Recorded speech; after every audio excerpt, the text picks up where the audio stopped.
Ang kwentong ito ay hango sa totoong buhay. Karanasan ito ni Mansi. Taong 1969, Ferrol, Romblon.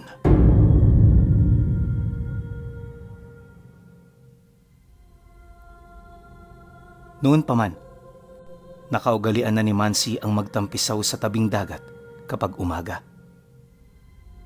Hindi pa sumisikat ang araw pero makikita mo na ito sa dalampasigan, masayang naglalaro. Maraming magagandang alaala si Mansi sa kanilang lugar na halos hindi mabayaran ng kahit na sino. Napakasaya ng kabataan niya. Pero habang nagkakaisip siya, dahan-dahan niyang nauunawaan ang hagupit ng realidad. Ayon sa kanya, maraming dahilan para kagalitan ang mga taong nakapaligid sa kanya.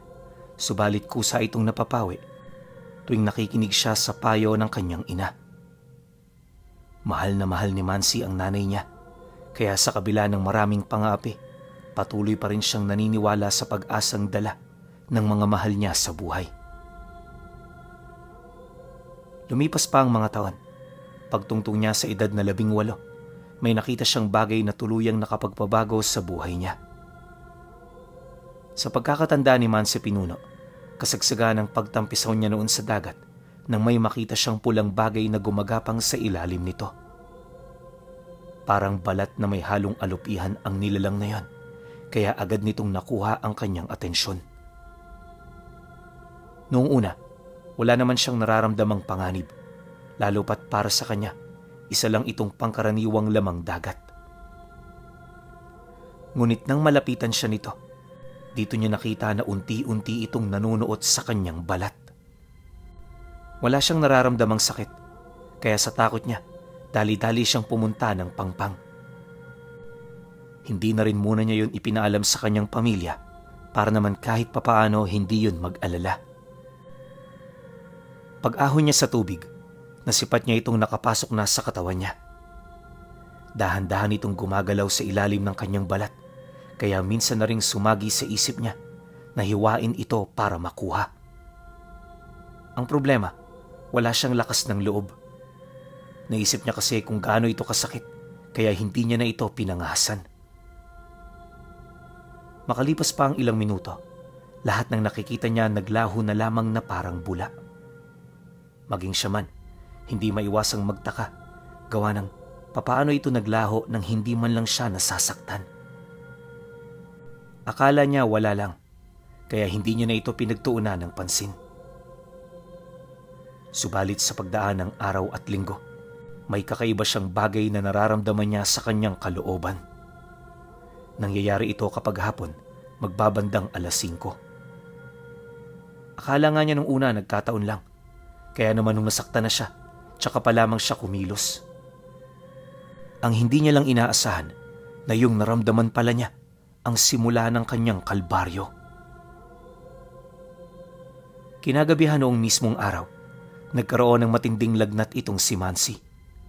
Literal na nagdedeliryo na siya, tapos sa sobrang tindi ng nararamdaman niya, nagkakaroon na siya ng pangitain na hindi normal. Ayon sa kanya, na noong mga panahong ginagamot siya ng albularyo, marami siyang nakikitang kalansay ng tao na pilit umaahon saan mang dako siya tumingin. May mangilan-ngilan sa mga ito ang humahawak na sa kanyang kamay, kaya naman pilit na siya noong nagpupumiglas para lamang makalayo sa mga ito. Ngunit dahil sa lakas ng kanyang mga kapatid, hindi niya ito basta-bastang nagagawa. Hindi nagtagal, dito na nagdesisyon ng albularyo na itali siya. Kung ano-ano na rin ang pinainom nito sa kanya, sa puntong ramdam na niyang nanunuyot ang kanyang sikmura. Maya-maya pa, nawawala na rin siya sa kanyang sarili, kaya nang mapansin ito ng albularyo, hindi na muna nito ipinilit ang kanyang panggagamot.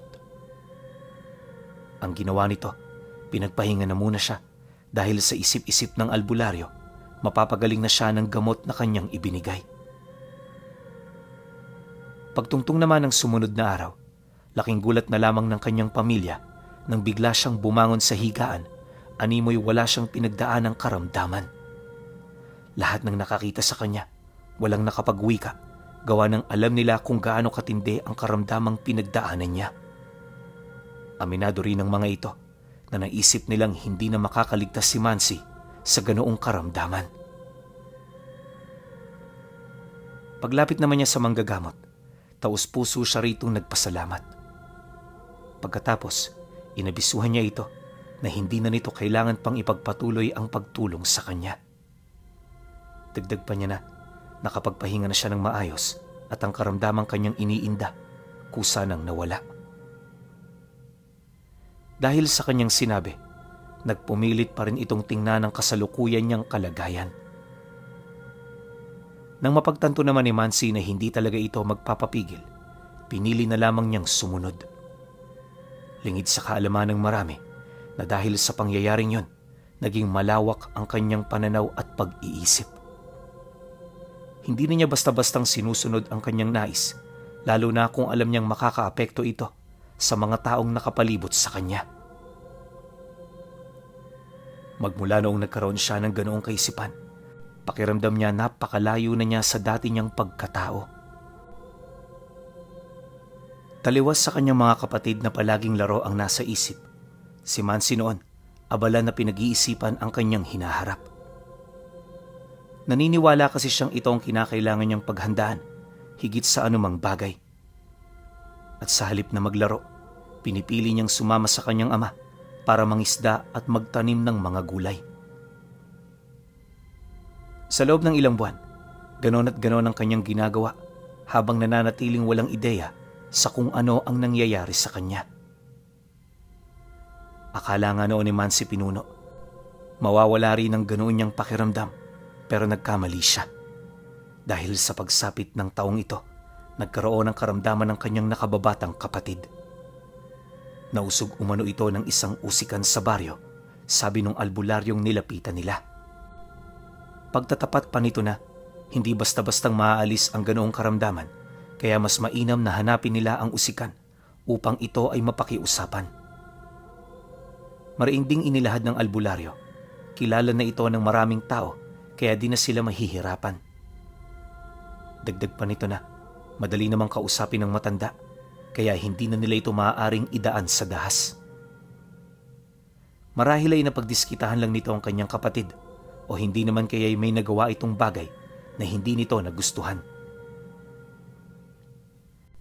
Nang marinig naman nila ang tungkol dito, ora mismo sumang-ayon ng kanyang ama. Pero para kay Mansi Pinuno, hindi yun ang pinakamagandang plano na pwede nilang gawin. Naniniwala kasi siyang hindi mapapakiusapan ng matanda sa kadahilan ng malakas ang aral nito sa kaliwa. Bagaman di niya pa ito nakikita, sapat ng basihan ang presensyang naiwan nito sa kapatid niya. Kahit meron na siyang ganoong agam-agam, pinipili niya pa ring manahimik. Hanggat maaari, nakasunod lang siya sa albularyo nang sa gayoy hindi siya masabihan ng kanyang pamilya na nagmamagaling sa bagay na wala naman siyang kaalam-alam. Maaari mang hindi nag-aral ng ganoong karunungan si Mansi, pero sigurado siya alam niya ang tungkol dito. Bagay na nagbibigay sa kanya ng kumpiyansa na sumama at maglakas loob na kumontra kung sakali mang hindi na tama ang gagawin ng kanyang pamilya. Pagdating naman nila sa bahay ng usikan, bumungad sa kanila ang isang matandang lalaki na nagtatrabaho habang nakaupo sa papag. Matagal na itong walang kinakasama sa buhay, kaya naman yung pagkatao nito naging misteryo na sa kanila. Nakatira rin ito malayo sa mga kabahayan, dahilan para pag-isipan nila ito ng kung ano-ano. Gayunpaman sa kabila nito, naglakas loob pa rin silang bumisita, alang-alang sa ikagagaling ng kapatid niya. Pagpasok ng kanilang pamilya sa loob ng pamamahay ng matanda, agad nilang nakuha ang atensyon nito. Mula sa pinto patungo sa may bahay, maigi sila nitong pinagmamasdan habang nananatili itong tahimik. Nang makaharap na nila ang usikan, di na nagpakasakali ang tatay niya. Direkta nitong kinumpronta ang matanda ukol sa hiling nilang mapagaling ang kanilang anak. Nang marinig naman ito ang kanilang pakay, Ilang segundo pa itong nanatiling tahimik, animoy pinag-iisipan pa ang mga bagay na kanyang isasagot. Maya-maya pa, napahinga na lamang ito ng malalim, kasabay ng mahinahon nitong pagwika ng, "Wala naman akong inaargabyadong bata, Manong. Tsaka bakit ako kagad ang naisip ninyo? Hindi man lang ba kayo naghanap-hanap dito sa atin ng mga taong katulad ko rin?" Nang marinig naman ito ng tatay niya, bahagya naman itong napasilay sa kanila. Aminado kasi itong hindi ito sigurado sa kanyang mga paratang. Katunayan, yung pagbabakasakali nilang yon, wala talagang kasiguraduhan. Ngunit para kay Mansi, siguradong sigurado siya na ang matandang yon ang may gawa. Ang presensya kasing nakuha niya sa kanyang kapatid ay kahalintulad ng presensyang taglay nito. Maya-maya pa, habang abala ang tatay niya sa pakikipag-usap, dito na nagpang-abot ang mga paningin nila. Pagtitig sa kanya ng matanda, sa halip na mailang o matakot, nginitian niya ito. Ipinakita niya sa matanda na hindi siya roon natatakot ni nasisindak. Dahil sa ganun niyang akto, bigla namang napakunot ang noo nito. Kalaunan, napansin niya ang pabuka-buka ng bibig nito, indikasyon na umiihip ito ng dasal. Hindi ito gaanong napapansin ng kanyang ama, sa kadahilan ng sinabayan nito ng mahika ng matanda. Akala nito maluloko niya ang lahat, pero nagkamali siya. Gaano man kasi kalalim na sa bulag ang gamitin niya, hinding-hindi ito makakatagos sa kanyang mga mata.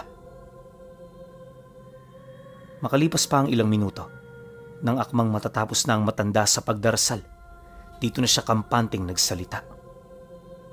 Harap-harapan niya itong ibinunyag sa kanyang pamilya upang malaman ng tatay niya ang mga panloloko nito sa kanila. Siya na rin mismong nagpatunay na ang matandang yon ang nambiktima sa kanyang kapatid. Dahil sa kanyang mga alegasyon, agad naman itong pinabulaanan ng usikan. Marami itong rason, subalit nang magsimula na siyang magdasal, dito na unti-unting nagbago ang simoy ng hangin. Sa isang iglap nakaramdamang matanda ng kakaiba sa katawan, kaya agad itong nagtaas ng bakod at puder.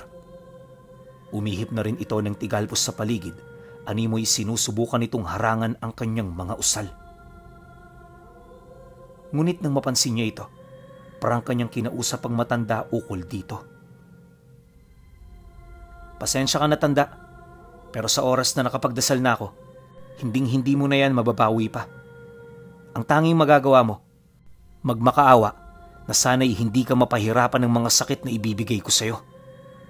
Kagaya ng ginawa mo sa kapatid ko, ipaparanas ko rin sa'yo ang mapaminsala mong aral."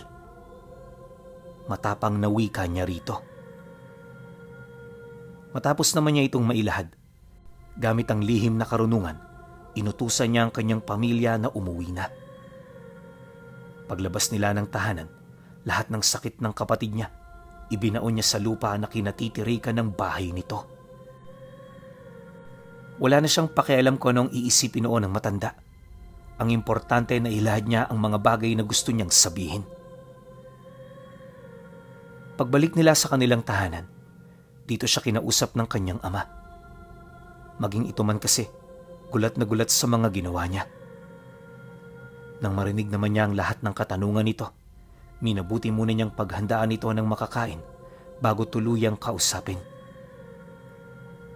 Sa kanilang pag-uusap, dito niya na malugod na inilahad ang lahat ng nais nitong malaman. Pinakitaan din niya ito ng pruweba upang masigurong lahat ng mga sinasabi niya purong katotohanan lang. Nabanggit pa noon ni Mansi na mahirap itong paniwalaan, pero yun talaga ang totoong nangyayari.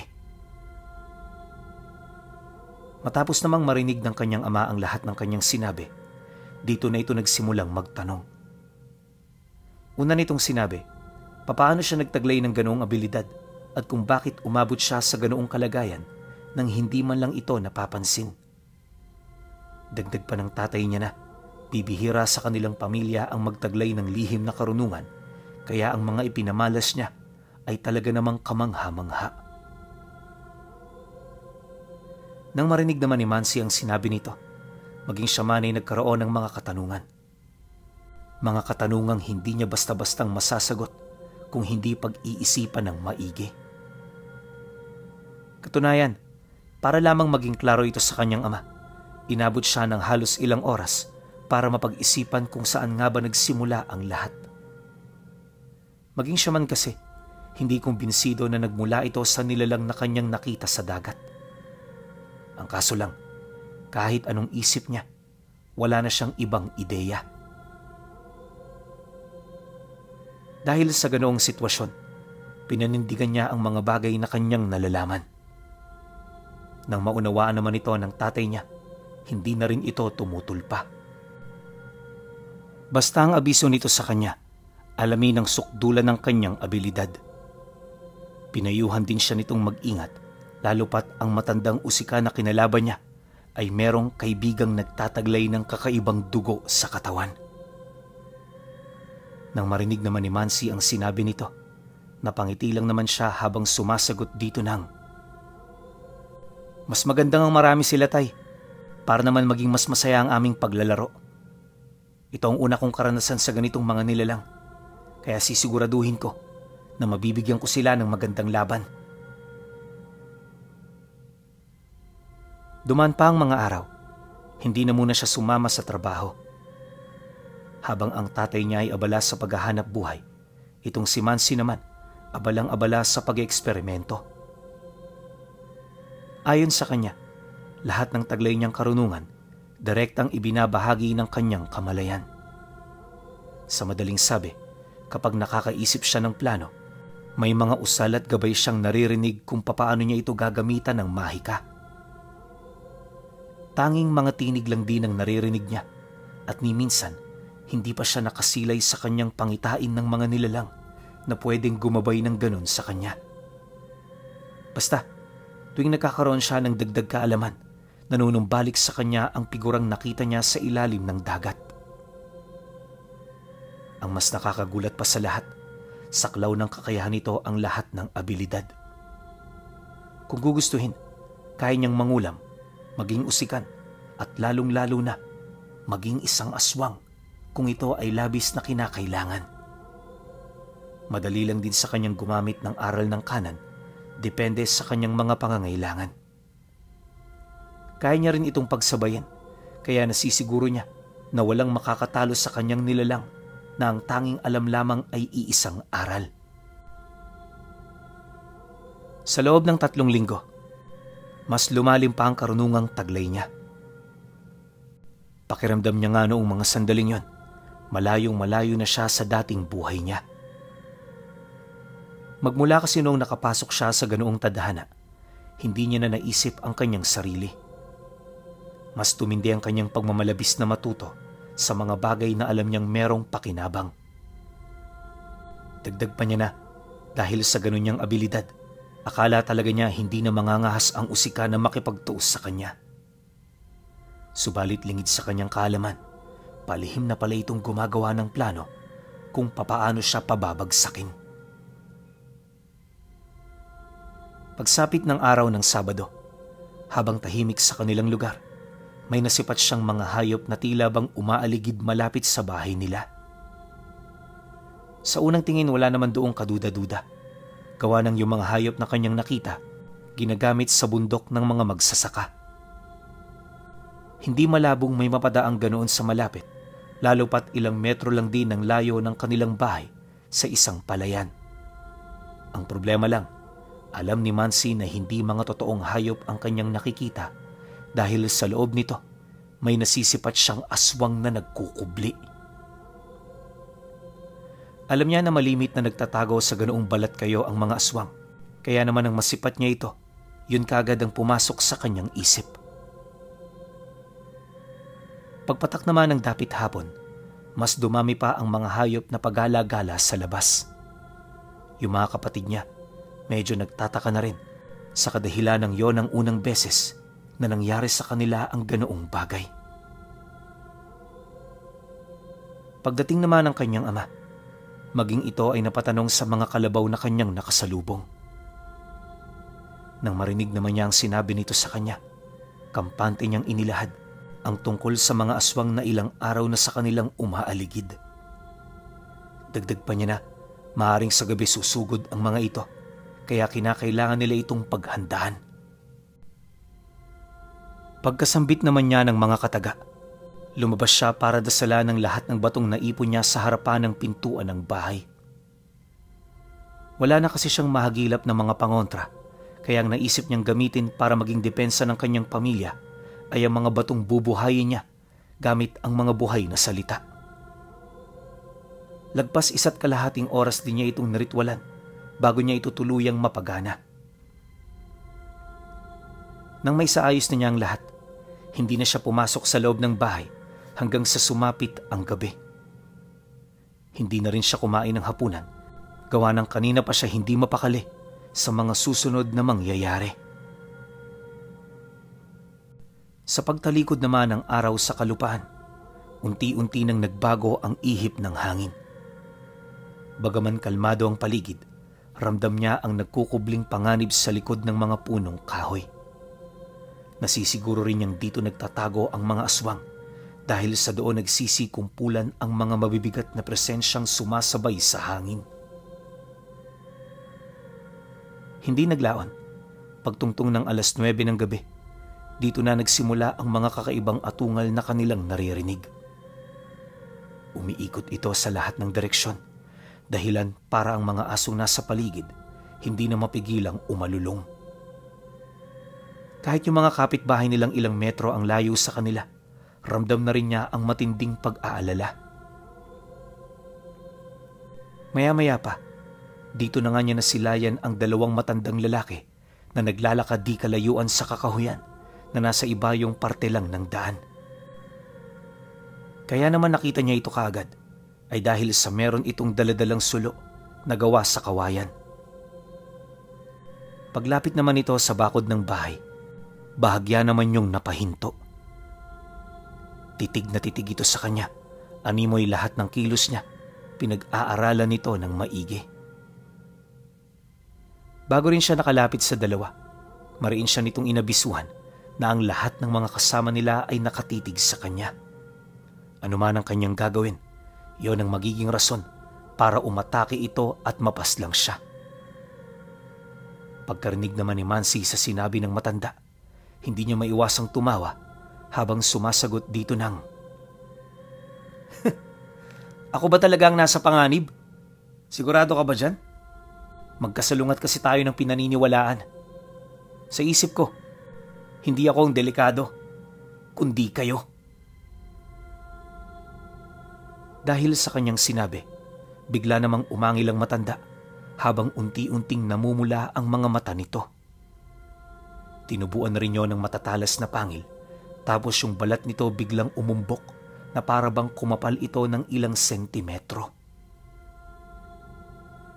Nang masipat naman yun ni Mansi, di naman niya ito gaanong pinansin dahil sa isip-isip niya, kaya naman niyang tapatan ang ginagawa ng matanda. Hindi nagtagal, matapos naman siya nitong sindakin, mariin itong inilahad sa kanya na malayo ang realidad sa kanyang pinaniniwalaan.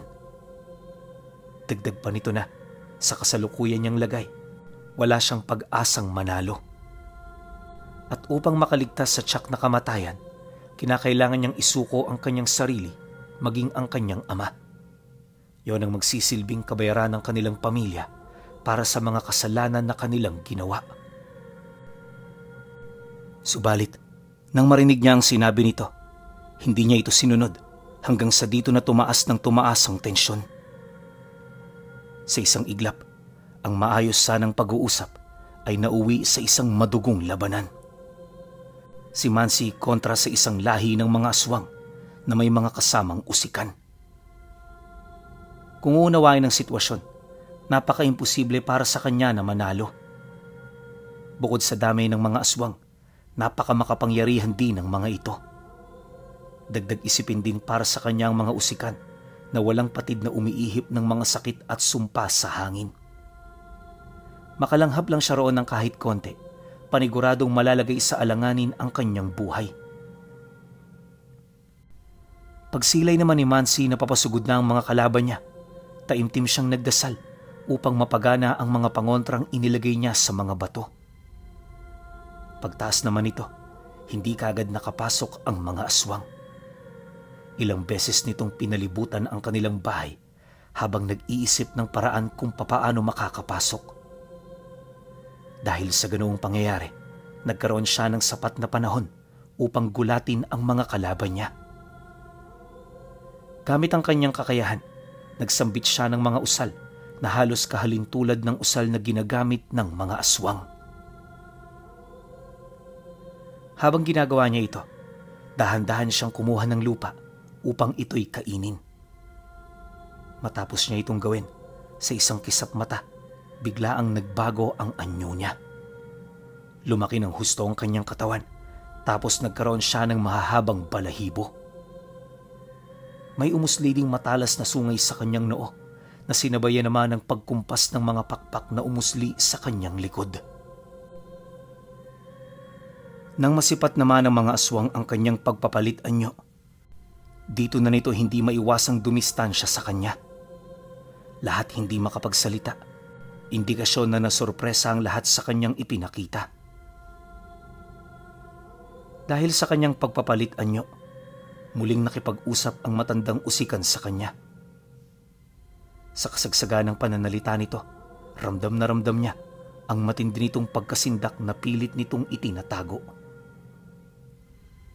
Pagkarinig naman niya sa sinabi ng usikan, dahan-dahan niya itong nilapitan para takutin at sindakin. Lumabas na rin siya ng bahay upang ipakita sa mga ito na hindi siya nagtatago at natatakot. Pagtayo naman niya ng tuwid sa harapan ng matanda, inilapit niya ang kanyang muka sa mukha nito habang seryosong nagwiwika ng, "Sinasabi ko naman sa'yo, hindi ako mangangahas kung wala akong maibubuga." Pagkasambit naman niya ng mga kataga, buong puwersa siya nitong hinawakan sa liig.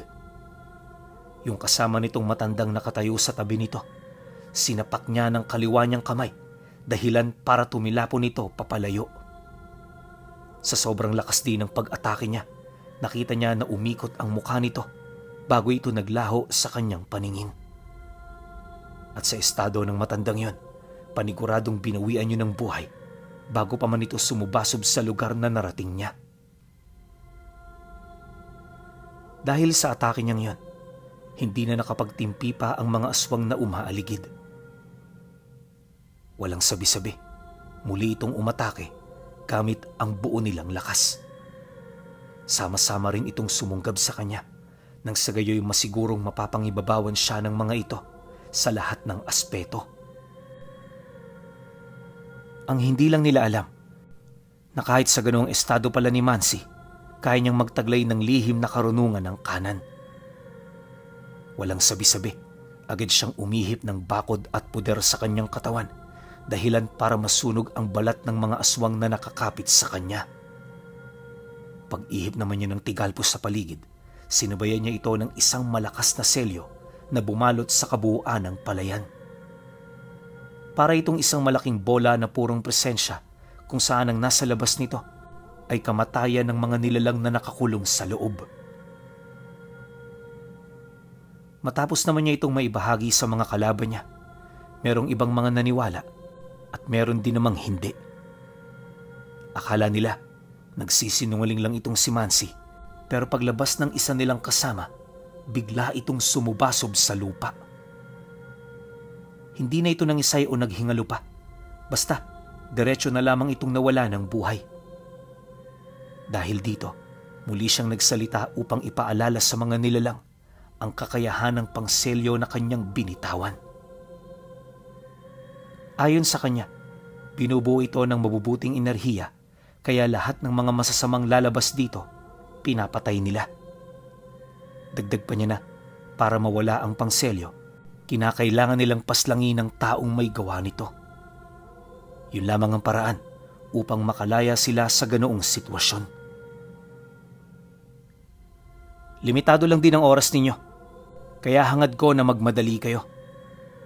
Kapag lumagpas kayo sa itinalaga kong oras, lahat ng nilalang na nasa loob nito maliban sa akin, mamamatay. Makakaramdam kayo na para kayong nauubusan ng hangin, kaya pipilitin niyong tumakas.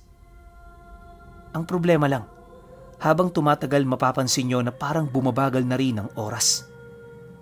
Itong lilimita sa inyong kilos hanggang sa kayo ay bawian ng buhay nang hindi niyo man lang namamalayan. Wika ni Mansi sa mga nilalang habang nakaupo sa tinumpok niyang labi ng mga aswang.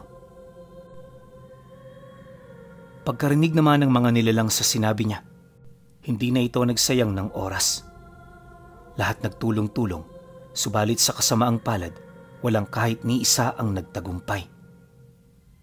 Isipin niyo na lang, ang kalaban nito ay kapwa nila aswang na kayang gumamit ng latigo ng buhay, sibat ni Atardar at mga pamako ng langit. Matataas na kalibre ng karunungan ng kanan na tanging mga dalubhasang albularyo lamang ang nakakagamit. At dahil sa ganoong kakayahan ni Mansi, kung kaya't walang tumagal na nilalang sa harapan niya. Lahat bumagsak at kalaunay namatay sa pinakamasakit na paraan. Matapos naman niyang lipulin ng lahat, unti-unti siyang nagpalit ng anyo. Pagtahimik ng paligid, dito niya naramdaman ang mga balbal na nagmamasid. Walang sabi-sabi, inutusan niya ang mga ito na kunin ang mga bangkay ng kanyang kalaban. Pinalinis din niya ang buong palayan, nang sa gayoy masigurong hindi magtataka ang kanyang mga kababaryo kinaumagahan. Magmula noong nangyari ito, mas lalo pa siyang nagkaroon ng kumpiyansa sa kakayahan niya.